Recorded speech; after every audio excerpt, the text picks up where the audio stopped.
Hello again, everyone. This is the Almighty Bob, and we're going to bring you today with Rescue the Embassy mission. We open up our game by seeing a nondescript green sedan pulling up from a nondescript green building on a nondescript green sea. And for a nondescript green terrorist calling out a sedan in an orderly fashion to go into the embassy. Of course, they happen to pick the one embassy that's just right down the road from a police station. So here we are with Rescue the Embassy mission, brought to you by Chemco Electronics. Chemco, we're not Capcom, we're not Temco, but we'll bring you the worst of both worlds, and we'll do it at no extra charge. Now right off the bat, I'm going to jump to the hardest difficulty level because, for God knows, this is a short game. So you can see we've got 3 positions that we have to get our men to. Of course, they all start as far away from them as possible. First up, we have Mike, who's the pretty boy of the team. He's the guy that's got the chiseled physique and the model looks. He's the guy that's on his Match.com profile says he likes long walks and short women. He's the guy on the team that'll sleep with your wife or your girlfriend just to prove that he can. And he always gets the plum assignment because he's the captain's favorite and because the captain decides that his model looks aren't worth getting wrecked by a stray bullet. So he says, okay, here you go, take the short one, kick back, read a girly magazine. I'll let you know when everybody else is into place. Next up is our good buddy Steve.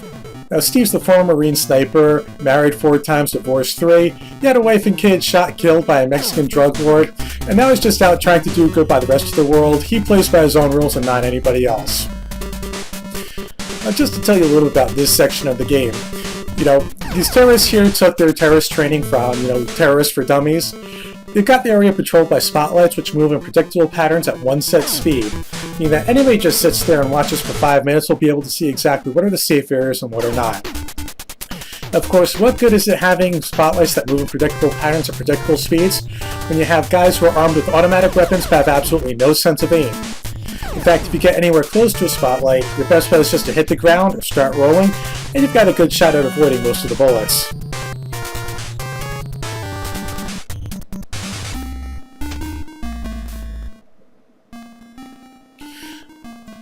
Now, of course, as you go up in difficulty level, the positions of the spotlight change, you get a couple more, and they start moving in different patterns. Now, here we go with Jumbo. Now, Jumbo's the guy, he was the fat kid while he was at school. He was always picked last for the dodgeball team. He had very few friends beyond his own dog. Didn't lose his virginity until he was 27, only after he went to a brothel.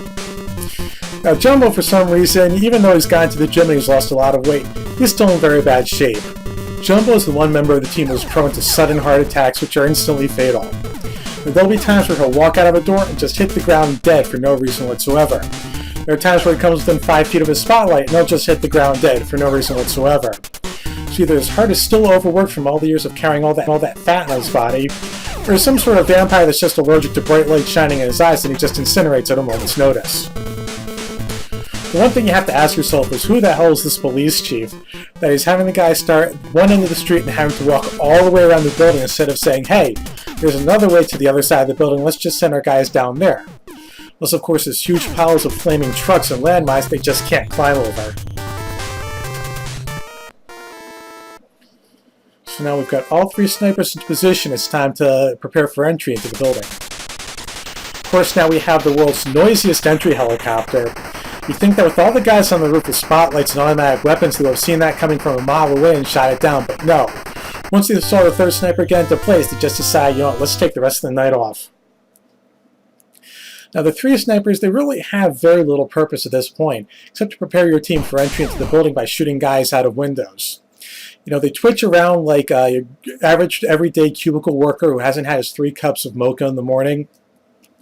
You'd think that with all the gunfire going around outside, all the calls from the people on the roof saying their snipers getting into position, that all the terrorists inside the building would just stay away from the windows and cover them up so they can't get shot. Especially after hearing the screams of anguish and all the broken glass from people getting shot, that the rest of the terrorists would get the idea and just hit the deck. But no, they just continue to wander around like it's everyday business as usual. There's really not much of a point in spending more than a minute or 2 in sniper scenes, just because you'll only be able to pick off 2 or 3 people from the windows. The only real purpose this serves is by picking the window you want to gain entry into and making sure that nobody's popping up into it.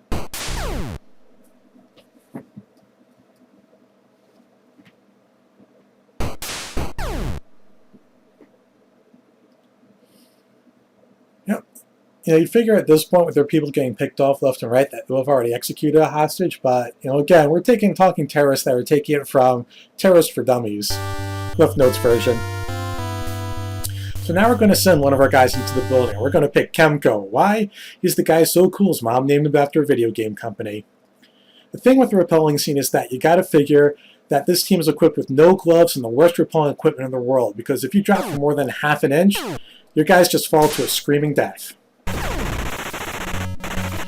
Alright, here we are inside the building, and our guys are equipped with automatic rifles that have unlimited clips. And once you're inside the building, the best strategy to take is just spray and pray. That's right, folks, spray and pray.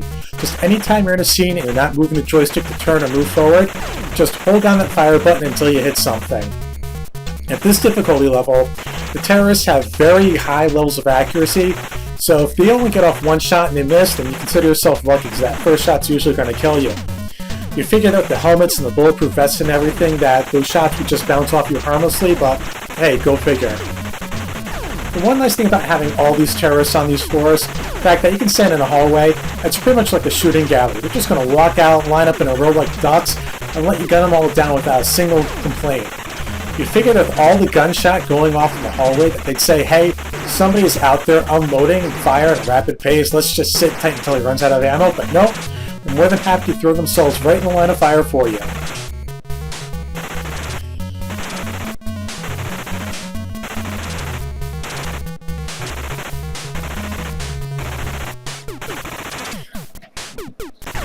The one nice thing to know about the terrorists is that it doesn't matter where they're standing in relation to you, even if they have a direct line of sight.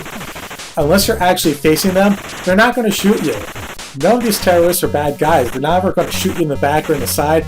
They're going to wait till you actually see them before they're going to pull out the gun and open fire.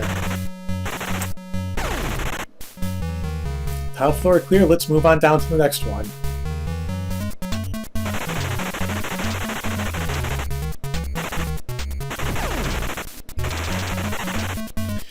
As you can see, we've got lovely decor here in the episode, and the whole reason why spray and pray works is, as you've just seen, all the terrorists are going to stand on the right side of the screen, and all the hostages are going to stand on the left. And since your gun is naturally trained to shoot to the right, you're never going to have to worry about hitting one of the hostages. In fact, you have to deliberately move the gunfire over to the left side to hit a hostage.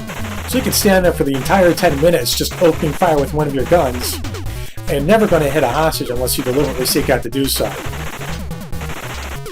The one thing to know about this game is in order to get the best ending possible, you actually do have to find all the hostages and have them on the screen. Once they move off screen, you know, then they're going to run into a hiding spot. You never have to worry about shooting them again.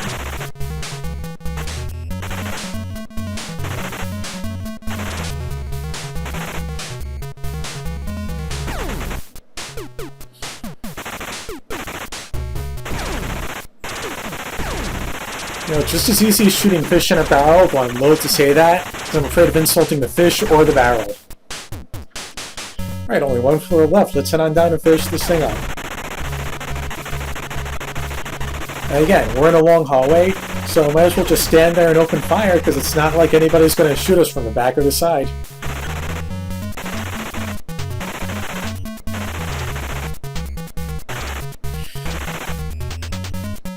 Of course, you know, you gotta wonder what the people in the embassy are going to say when they come back in and see that every surface in the building is loaded with bullet holes.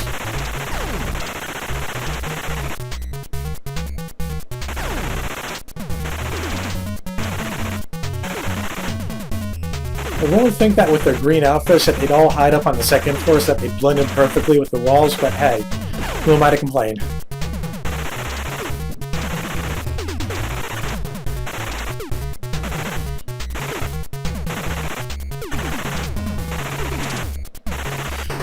Well, that's all 3 hostages down.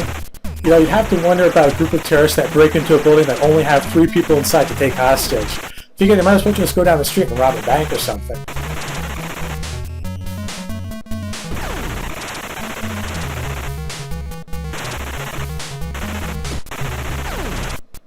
I got lucky there. Normally I would have got shot right there and game over. Here we go. Mission complete. All 6 of our guys stayed alive. We got all 3 hostages. It's the only way to get the good ending. If you lose a single guy, or if you don't save all 3 hostages, then you're always going to go to the bad ending where it says you shot one of the hostages. Now supposedly there was supposed to be a sequel of this game in the works that was supposed to be an airport rescue, but thank God that was never completed. Well, I hope you enjoyed watching this game as much as I enjoyed playing it, which was very little. And this is the Almighty Bob. Thank you very much for watching. I'll catch you on the flip side. Never forget who is the boss of you. Me! I am the boss of you! I am the boss of you! I am the boss of you!